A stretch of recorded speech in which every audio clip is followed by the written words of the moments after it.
प्रिय बच्चों, good morning. तो आज की ऑनलाइन क्लास में कक्षा 11 सिविक्स नागरिक शास्त्र की प्रथम भाग एक पुस्तक पहला पाठ संविधान क्यों और कैसे मैं ऑनलाइन। तो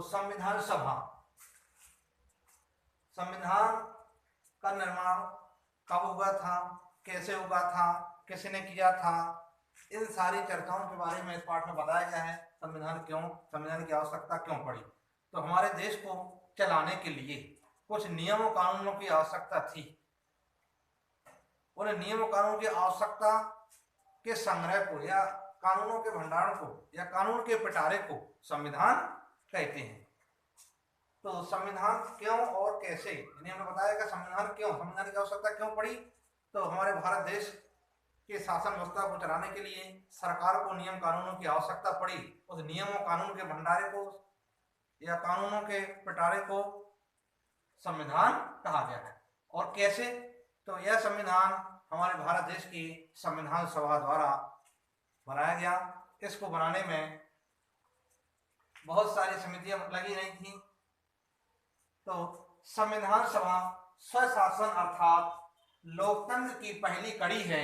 जनता अपने इस अधिकार का प्रयोग जिस संस्था के माध्यम से करती है उसे संविधान सभा कहते हैं। कई बार क्वेश्चन आता है कि संविधान सभा किसे कहते हैं। तो संविधान सभा स्वशासन अर्थात लोकतंत्र की वह पहली कड़ी है। जनता अपने इस अधिकार का प्रयोग जिस संस्था के माध्यम से करती है उसे संविधान सभा कहते हैं। अब संविधान सभा का मुख्य कार्य संविधान का निर्माण करना है। तो यह संविधान सभा की जो प्रथम बैठक हुई थी, इनका प्रथम सत्र शुरू हुआ था 9 दिसंबर 1946 में। संविधान सभा का प्रथम सत्र प्रारंभ हुआ था और हमारा भारत देश का जो संविधान है वो कैबिनेट मिशन योजना के अंतर्गत हुआ था। और 26 जनवरी 1950 को हमारा भारत देश का संविधान बनकर लागू हो गया था और 26 नवंबर 1949 को हमारा भारत देश का संविधान बनकर तैयार हुआ था, अंगीकृत हुआ था और 26 जनवरी 1950 को वह लागू हो गया था। तो हमारा भारत देश का संविधान की जो एक समिति थी, प्रारूप समिति, उसके अध्यक्ष डॉक्टर भीमराव अम्बेडकर थे। तो हमारा भारत देश का संविधान कैसा हो, कैसे उसका आकार दिया जाए, कैसे कैसे क्या नियम कानून कब लिखा जाए, तो इस साथ उसका और पूरा लिखित यानी सुव्यवस्थित रूप से कार्य डॉक्टर भीमराव अम्बेडकर जी ने ही किया था। इसलिए अम्बेडकर जी को संविधान निर्माता कहा गया है। अब संविधान सभा की विभिन्न समितियां। तो विभिन्न समितियां कौन सी थी, यानी कि जो पहली प्रक्रिया समिति, वार्ता समिति, संचालन समिति, कार्य समिति और संघ संविधान समिति, प्रांतीय संविधान समिति, संघ शक्ति समिति और अन्य ऐसी समिति थी जिससे हमारा भारत देश का संविधान बना। तो संविधान सभा का जो प्रथम चुनाव हुआ था वो कब हुआ था। संविधान सभा का प्रथम चुनाव 1946 ईस्वी में ही हुआ था। तो संविधान सभा के लिए कितने प्रतिनिधियों का चुनाव होगा। तो हमारे संविधान के प्रतिनिधियों के लिए 292 प्रतिनिधियों का चुनाव होगा।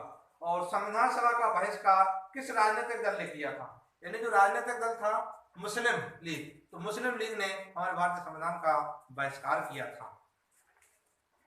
और संविधान सभा में कितनी समितियों का गठन किया गया, यानी कुल ऐसी 8 समितियां थी।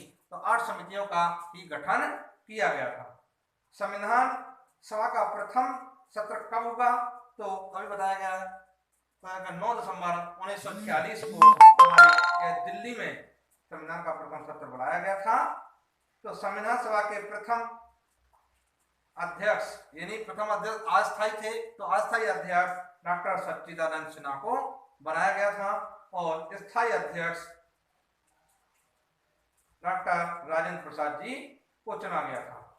तो संविधान निर्मात्री सभा में प्रारूप समिति का सभापति डॉक्टर भीमराव अम्बेडकर को चुना गया और संविधान सभा में संविधान को पारित करने का प्रस्ताव 26 नवंबर 1949 को डॉक्टर भीमराव अम्बेडकर ने ही रखा। तो संविधान सभा में मुस्लिम लीग के कुल कितने सदस्य हुए थे, चुने गए थे? तो ऐसे 73 सदस्य चुने गए थे। तो भारत का संविधान पूछा जाता है कई बार, भारत का संविधान कब लागू हुआ? और बताया जाता है भारत का संविधान 26 जनवरी 1950 में लागू किया गया था। और 26 जनवरी को इसलिए गणतंत्र दिवस मनाया जाता है। कहा जाता है कि गणतंत्र दिवस कब मनाया जाता है? 26 जनवरी, क्योंकि उस दिन हमारे भारत का संविधान लागू हुआ था, इसी के लिए हम उसे गणतंत्र भी कहते हैं। संविधान सभा का उल्लेख किस अंग्रेजी योजना में किया गया, यानी तो कैबिनेट मिशन योजना में किया गया था। तो हमारा भारत देश का जो संविधान था वो धर्मनिरपेक्षता था, यानी किसी भी धर्म से मतलब नहीं है, किसी जाति से मतलब नहीं है। हमारे भारत देश में तमाम तरह के धर्म हैं, तमाम तरह की जातियां हैं, लिंग का बिना भेदभाव किए होंगे, यानी सबको एक दृष्टि से मानव जाति देखते होंगे और भारत देश का संविधान बना। तो धर्मनिरपेक्षता का भी कहा जाता है, धर्मनिरपेक्षता का तो धर्मनिरपेक्ष शब्द को पंथ निरपेक्ष भी माना गया है। इसका क्या अर्थ है?